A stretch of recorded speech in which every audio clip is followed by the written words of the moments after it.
Natalia hace un momento que le preguntaban, es la relación de una familia de hermanos, como nos pasa a todos y como les va a pasar a sus de acá se van a ir a cenar y están lidiando con el día a día familiar. Entonces, yo lo único que recomiendo desde mi lado es eso, presten la atención no a todo lo que se dice, sino todo lo que esos personajes en la pantalla nos van a recordar. Yo voy a ir hasta ahí simplemente con la presentación de la peli acerca de Natalie, asistente de Urquiza, de Buenos Aires. Empezó a trabajar increíblemente chiquita, en Chiquititas. La información que tengo es correcta. Empecé antes, buenas noches.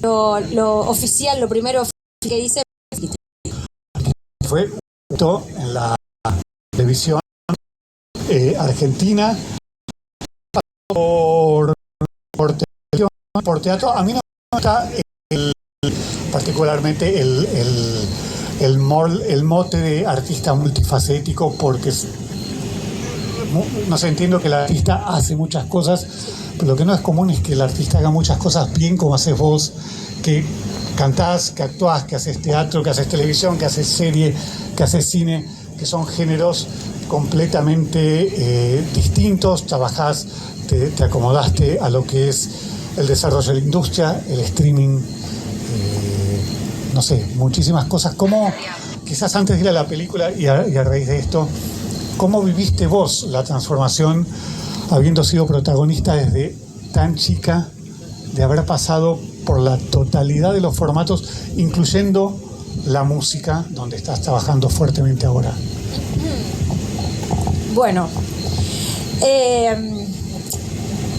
se vivió de una forma natural también como la gente la fue recibiendo, ¿no? Porque pasamos de las novelas, que para mí eran trabajos de 10, 11 horas por día, de estar todo el tiempo en filmaciones, en set de grabación, de filmar, no sé, a 6, 7 cámaras, miles de escenas exteriores, interiores, a pasar quizá a filmar con una cámara o un celular. Son experiencias bien diferentes. Siempre estoy haciendo lo que me gusta y lo que entiendo que sé hacer. El teatro es bien distinto a la tele, bien diferente, totalmente diferente. No sé, son muchas horas de ensayos y después muchas horas, muchos días, muchos meses, y después solo hacer eso que ensayaste, que es bien distinto a la tele, que es mucho más improvisada, sobre todo cuando son estas novelas que conocemos, las clásicas que nos acompañaron en nuestra mesa familiar todas las noches, donde había mucho de improvisación y era muy divertido. El cine es más parecido a una serie, pero muy diferente a una novela. Se graba generalmente con pocas cámaras y con mucho más detalle. Por ahí, para hacer una escena sola estás un día entero, y en una novela haces 30 escenas en un día. O sea, es bien diferente el formato. Y bueno, y la música es una nueva experiencia que me encanta, que despierta a mi artista más real también, porque bueno, ahí soy como mi propia jefa, ¿no? Ahí tomo las decisiones. Y bueno, soy inquieta, entonces me gusta hacer un poquito de esto y un poquito de aquello. Pero todo para lo que me formé desde que tengo 8 años, estudiando comedia musical, canto aparte, instrumentos, bueno, un poco todo. ¿Hay algo que te gusta más hacer? Hoy quizás la música, o no especialmente. La música me da un poco más de libertad, digo, siendo que empecé a trabajar a los 9 años, a los casi 40, digo, bueno, hay algo de la libertad, de poder elegir qué quiero hacer, me fascina, pero no puedo dejar de enamorarme de un guión cuando me llega, y tener ganas de hacerlo, de interpretar esos personajes, de meterme por un rato en otra historia. Y te consulto de algo que yo leí particularmente justo la semana pasada.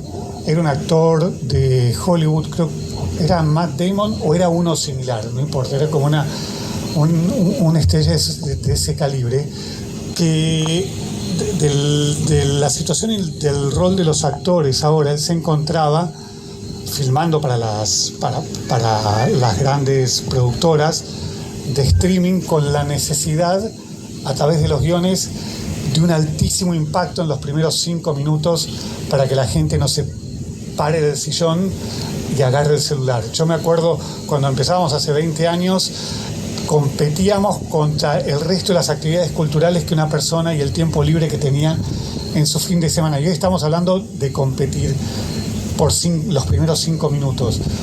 Desde el lugar del actor, eso es algo que vos lo ves, es inmediatez, Se ve todo el tiempo en las redes sociales. Uno quiere 15 segundos y pasar al próximo reel que viene. Tenemos una ansiedad y unas ganas de cambiar todo el tiempo de imagen, de situación, que es muy difícil convencer a alguien en un minuto. O en, no sé, los 3 primeros minutos de presentar una película, o los 30 segundos de una canción, o los 10 segundos de una publicidad. Muy difícil, pero el mundo va muy rápido, hay mucha información, hay mucho de todo, es imposible. Yo creo que al final, como vos decías hoy, de la experiencia de venir hoy acá, en verdad eso que necesitamos rápido no nos llena, no nos completa. Y una historia que podemos seguir, como esos culebrones, las novelas que mirábamos en los 90, que estabas esperando que ellos se besen, ahora necesitas que se besen en los primeros 5 segundos y decís, no, quiero ver cómo se construyó esta historia de amor. Creo que, bueno, el mundo nos invita a ir cada vez más rápido. No sé si el mundo, no sé quién es exactamente que nos invita a ir cada vez más rápido, y hay que frenar y darle tiempo a las cosas para que sucedan y tengan, no sé, cuando sucede decís, qué bueno, cuando el desenlace o el conflicto, ok, llegó, ok, tensión, ok, tenemos que darle tiempo, las historias tienen tiempo, la vida real tiene un tiempo. Sí. Y lo nombraste vos y por eso te voy a sacar el tema. Dijiste, estamos pasando en Instagram una historia atrás de otra. Sí. Yo cuando empiezo a ver tu currículum veo que tenés una cuenta como de más de 3 millones de seguidores. Me dio angustia, porque dije, ¿cómo se hace? ¿Cómo se hace? Uno que empieza a bloquear a la familia, que no quiere ver esto, que no quiere ver lo otro. Imagino que dije, está bien, será un community manager o lo que fuese, o tenés Osito Azul C51, que es tu cuenta personal, alguna cosa así. ¿Cómo se afronta esa situación? Bueno, esas 3 millones de personas que me siguen son personas reales, o sea, no tengo un community manager ni nunca puse dinero para conseguir seguidores. Realmente es gente que eligió acercarse a mi comunidad de tantos años de trabajo, desde los 9, de trabajar en televisión, en cine, en teatro, ahora con la música. Yo lo uso pura y exclusivamente como una herramienta de trabajo. O sea, realmente no tengo esa adicción que veo en las personas que quiero mucho, en mis amigas, en mi abuela. Yo me siento en la mesa a comer con mi abuela el domingo y a la media hora está. Yo le digo, abuela, ¿qué haces? Claro, pero ya nos atrapó tanto que también vemos, no sé, a los niños de 2 años ya aumentando una foto. El otro día me pasó algo muy loco, que agarré una foto de papel y le hice así. Y dije, ok, estoy en problemas. Pero de todas formas uso mi red social, sobre todas las cosas, para comunicar cosas de mi trabajo. Sí. Obvio, para ver a mi amigo que vive en España o lo que están haciendo mis amigas, pero la verdad es que cuando estás mucho ahí adentro metido, al final no termina siendo bueno. Yo entiendo que es una herramienta muy importante de comunicación para que la gente se entere de lo que estoy haciendo. Me frustro también cuando no funciona el contenido que estoy subiendo. No entiendo por qué el mismo contenido en otra persona puede llegar a funcionar, por el horario, porque es un poco agobiante, intimidante y bueno, y lo tomo como eso y trato de disfrutar más de los momentos reales que eso. Ni tampoco me muestro 100% feliz en las redes. Como que al final siento que todos nos mostramos lindos y felices y esa no es la verdad, ¿no? Lo sabemos todos. Por eso, una parte. Pero es lo que muestra la mayoría, sí. Solo lo que está bueno. Y no es lo real, por eso ahora hay tanto problema también con salud mental, muchas cosas que tienen que ver también con eso, los adolescentes metidos y sus tiempos y todo, sí. Y ahora metiéndonos un poco más en la película y en tu personaje, es algo que me encanta saber que me intriga de los actores, ya lo van a ver, es uno de los hermanos, es la hermana sobreprotegida, de algún modo. ¿Cómo se construye un personaje así? ¿Cómo es la secuencia? Vos primero le escribió Pablo Solars, que es un gran guionista que trabajó con Adrián Suárez muchísimo tiempo, además es director, o sea, es gente que tiene muchísimo oficio cinematográfico. ¿Cómo es? ¿O te llama primero Adrián Suárez, se sientan, te cuenta la película, decís, me interesa, te mandan un guión, ves el personaje, aportás? ¿Cómo es la construcción de un personaje como esta hermana que vamos a ver ahora? Ok. No hay reglas en el juego. Sí. Cada uno construye el personaje desde el lugar que quiere. Obviamente hay una descripción de ese personaje.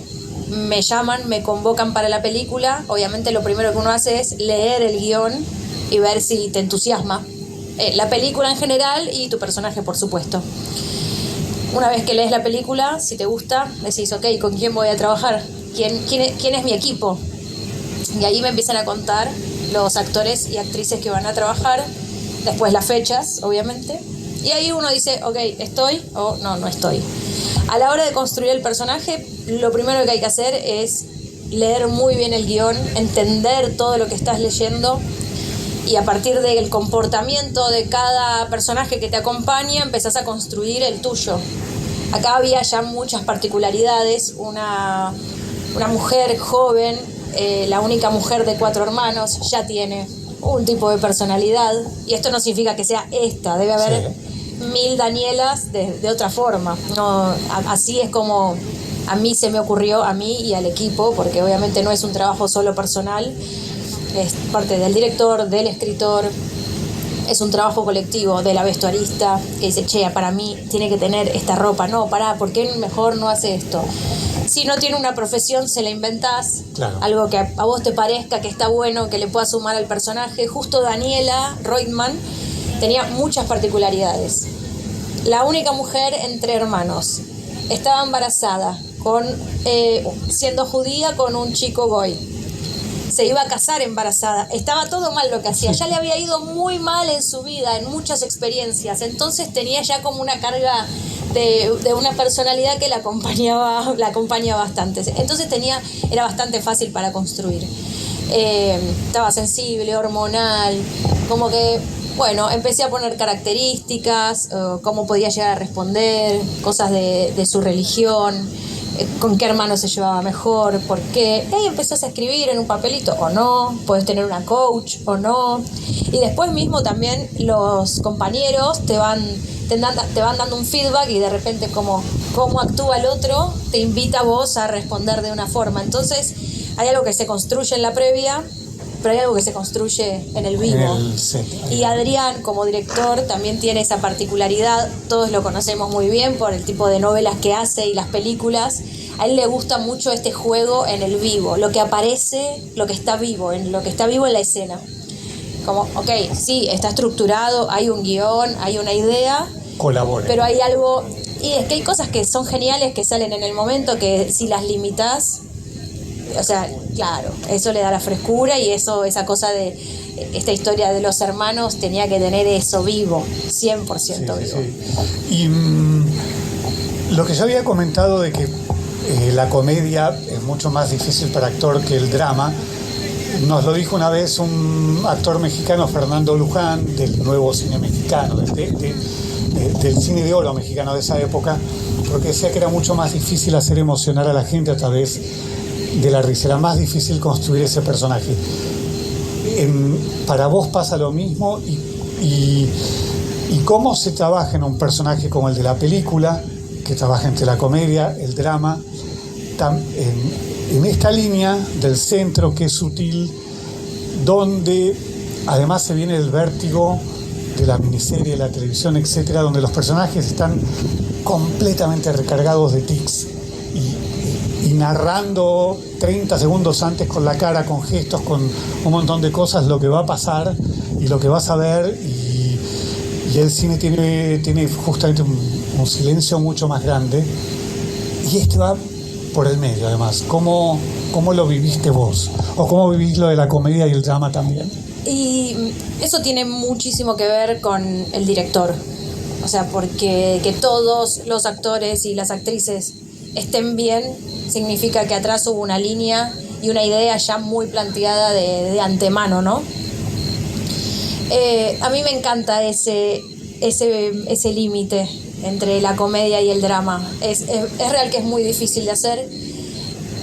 A veces cuando lo estás haciendo en la escena, en el momento, parece que no está tan buena, pero después cuando está editada, la música también ayuda muchísimo para esas cosas. La música es como un abrazo a la escena que decís, ok, ¿vieron cuando están viendo esa película que se están por separar y de repente empieza a sonar, empiezan los violines y ¡pum!, cae la lágrima? La música para mí termina de cerrar, por eso al final todo un poco tiene que ver con todo. Termina de cerrar ideal y cómo son las transiciones, qué escena viene después. Por eso digo, no es solo el trabajo del actor, sino también cómo está contada la película. Porque generalmente en el libro ya te va cargando hasta el momento que ahora va a llorar el espectador. Pero por ejemplo, ustedes en este caso, los hermanos se juntaron y dijeron, che, a ver. Sí, por supuesto, tuvimos muchas reuniones. Primero nos juntábamos a leer las escenas, a ver cómo aportaba cada uno, cómo hablaban, para que el otro ya también, ok, él me va a tirar así, esta pelota me la va a pasar así. Tuvimos muchas charlas, justamente también para generar esa cosa familiar, ¿no? Porque a veces no los conoces, te los cruzás ahí. Yo con Fernán, por ejemplo, no había trabajado. Entonces tampoco sabía cómo era trabajar con Fernán.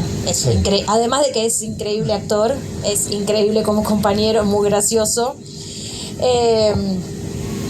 Y bueno, sí, teníamos, pero la verdad es que el que dirige la batuta ahí es el director, es Adrián. Y lo que te digo, y el libro de antes, que ya yo me acuerdo que cuando leí el libro, cuando terminó lloré. O sea, fue, y no estaba ni editado ni tenía música. Como que ya está contado muy bien. ¿Y a vos te había tocado trabajar como actriz con Adrián también? Sí. ¿Y cómo es? No es el primer actor ni productor que pasa detrás de cámara. ¿Cómo es eso? ¿Tenés el registro de la parte actoral de él? ¿Es el director y el rol director? Es difícil. Es difícil, ¿no? Es difícil. Adrián es muy una muy buena cabeza de equipo. O sea, es muy fácil para trabajar con él. Siempre está muy bien predispuesto y tiene buena onda, que a veces en los rodajes, que somos tantas personas y tanto tiempo, y a veces no llegás y te corre el tiempo. Y no siempre hay tan buen clima y buena onda. Él primero genera eso, que ya es un alivio enorme para trabajar en buenos términos. Después, a veces era raro que estamos pasando una escena con él y se iba a ver cómo estaba la cámara o cómo estaba la luz. Entonces, a veces era un poco incómodo, tenía un doble, eso era gracioso. Había un doble de Adrián que era bastante parecido y que a veces lo dejaba él como en reemplazo. Nada, fue una experiencia, no es lo que pasa habitualmente, ¿no? Que generalmente hay un director y un actor. Está buenísimo para él como experiencia, creo que habrá sido espectacular. Y para nosotros también, porque te digo, porque él es canchero para eso. Obviamente tiene un equipo también atrás que lo ayuda, lo acompaña y puede delegar algunas situaciones. Pero bueno, por momentos era raro por eso, porque estábamos pasando la escena y se iba a ver si estaba bien puesta la cámara. Adrián, vení, pasá. Y dejando un poquito la película, Lucho, también decinos en algún momento hay que ir redondeando. ¿Vamos a ver la peli? Estoy ansiosa por verla porque no la volví a ver. Y no sé si alguien del público tiene alguna pregunta. Perdón, sí. ¿Alguien me quiere hacer ¿Alguien alguna se anima? pregunta? Le acercamos un micrófono. Ahí.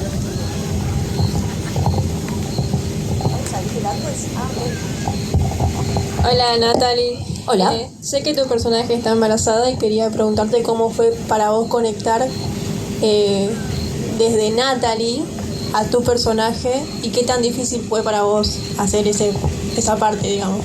Bueno, en las últimas 7 novelas que hice estuve embarazada, tengo muchos hijos en ficción. Al tener una panza bueno, ya lo van a ver. Creo que aparte ya están todos los carteles, en la cartelería hasta que estoy embarazada. Una panza ya puesta, como que ya me colocaba en otra situación. Entonces era divertido porque iba paseando por todo el set con la panza, con la embarazada. Entonces ya había como algo corporal que me invitaba a jugar a eso. Como cuando sos una niña y te disfrazás de tu mamá con cosas, te quedan grandes los zapatos, ya jugás a eso. Entonces esa particularidad de la panza grande ya me ponía en otro lado, me veía en el espejo y ya me sentía otra persona. Así que fue fácil eso fue